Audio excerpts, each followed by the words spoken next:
Asante sana mpenzi mtazamaji wa Mokenya TV mahali popote ulipo. Naomba nikusalimie, hujambo, natumai mzima ubuheri wa afya, nami penye nipo kukwema. Karibu katika mwendelezo wa matukio ili nikuhabarishe taarifa zile ambazo zimetufikia katika meza yetu ya habari. Taarifa ambazo zimefika katika meza yetu ya habari za hivi punde zinasema hivi kulingana na Kenyans.co.ke. Former CJ David Maraga arrested during protest against parking lot construction in Nairobi National Park. Kabla nizama kwa undani, shukuru wote ambao mnatazama hii kanda mahali popote mlipo, mzidi kubarikiwa. Lakini kwa heshima na taadhima, unapoendelea kutazama hii kanda, tukabidhi like, kuna alama ya kidole hapa chini mwa kanda, bonyeza hiyo alama ya kidole kama moja kutukabidhi like. Ikiwa hauja subscribe, naomba tukaweze kusubscribe na uwashe kengele ili kuendelea kupata taarifa kemkem kila wakati. Karibu ili nikuhabarishe kwa kina. Taarifa ambazo zimetufikia katika meza yetu ya habari zinasema ya kwamba mwaniaji wa kiti cha urais katika uchaguzi ujao wa 2027 na aliyekuwa jaji mkuu humu nchini David Maraga amekamatwa ghafla. Kwa nini anakamatwa? Maraga alikamatwa kwa sababu kulikuwa na maandamano ambayo yanapinga ujenzi wa maegesho ya magari katika hifadhi ya taifa ya Nairobi.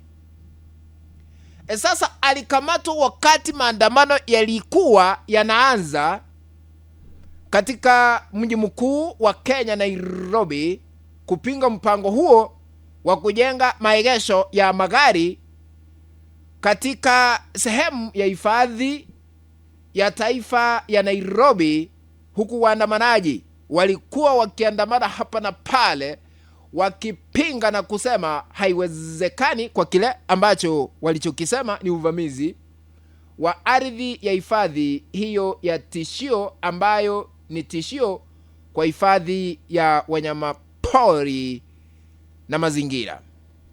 Maraga yeye amekuwa kwa mstari wa mbele kwa muda mrefu kutetea haki za kibinadamu, kutetea katiba. Ikumbuko ya kwamba Maraga ni msomaji ama ni msomi wa katiba, kwa sababu yeye ni wakili, anaelewa ni kipi ambacho kinazungumziwa katika katiba. Nikurudishe nyuma kidogo. Katiba, je, inaruhusu maandamano? Unaposoma according to the Constitution of Kenya which was promulgated in the year 2010, Article 37 inasema nini? Article 37 of the Constitution inasema hivi: every person has the fundamental right to assemble, demonstrate, picket and present petitions to public authorities. Yaani kila mmoja ana uhuru wa kuandamana ili kuwasilisha hoja kwa mamlaka. Ikiwa hawa waliweza kujitokeza kupinga ujenzi ambao baadhi ya wanaharakati waliungana na David Maraga na wengine kupinga ujenzi wa maegesho ya magari katika hifadhi ya taifa ya Nairobi. Sasa hawakuwa wamefanya makosa. Hii inamaanisha nini?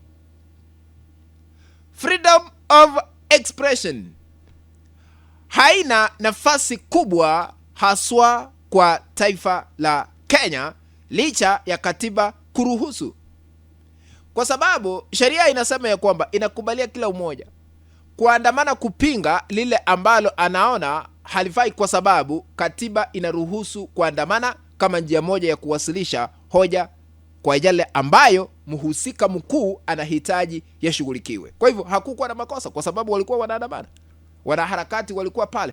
Taarifa ambazo tumezipokea sasa hivi zinasema ya kwamba David Maraga aliweza kurushwa ndani ya gari akaondolewa sehemu hiyo, na kuna wengine ambao inadaiwa nao waliweza kukamatwa wakati wa maandamano hayo ambayo yalikuwa yanaendelea. Hata waandishi wa habari waliokuwa wana cover maandamano haya waliweza kuona chemtamakuni kwa sababu kwa kile ambacho kinasemekana ya kwamba kamera ambazo walikuwa nazo ziliweza waliweza kunyanganywa na maafisa wa polisi vile inadaiwa kufikia sasa.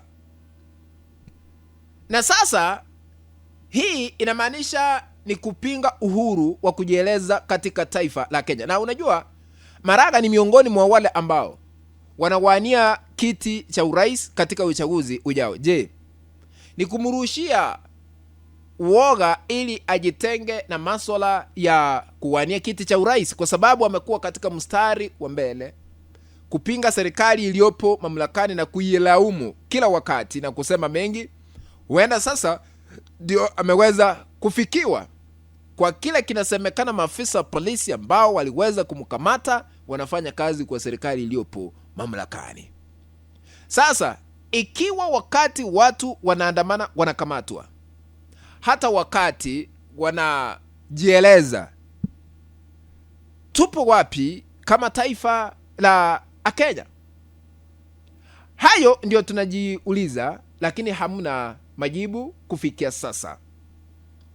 Kwa hivyo tunapoenda hewani, maandamano hayo yanaendelea sasa hivi katika kaunti ya Nairobi. Sasa hivi tunapoenda hewani, huku tukiendelea kufuatilia tuone ni kipi ambacho kinaenda kufanyika. Tunataarifiwa tena hapa kuna Wakenya wengine 9 ambao wameweza kukamatwa wakati Maraga aliweza kutiwa mbaroni, na Wakenya wengine 9 wameweza kukamatwa pia, kulingana na taarifa zile ambazo zimetufikia katika meza yetu ya habari. Kwa hivyo ni kusema ya kwamba maandamano hayastahili kufanyika, maandamano hayana nafasi, maandamano hayana ruhusa katika taifa la Kenya, kwa sababu walikuwa wanawasilisha hoja ya kupinga ujenzi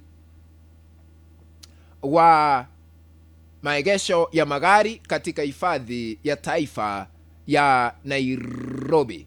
Kwa hivyo maafisa wa polisi wameweza kuvuruga maandamano hayo ya kuokoa hifadhi ya Nairobi.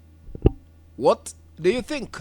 Kufikia hapo, mpenzi mtazamaji, ndipo natia kikomo katika uchanganuzi wa masuala haya ambayo yanaendelea kuhusiana kukamatwa kwa David Maraga. Tukutana katika kanda ambayo itaitengeneza hapo baadaye. If you have not subscribed to our YouTube channel, I'm requesting you to consider subscribing by smashing the subscribe button that is down here. Once you are done, remember to turn on the notification bell so that the moment we upload any video clip, you'll be notified automatically that Omo Kenya TV has uploaded a new video clip to watch. Remember to share our content always with our WhatsApp groups and on Facebook. That is the only way we can continue building this channel of ours, Omo Kenya TV. Be blessed, ladies and gentlemen. Let's meet in the next video. Bye.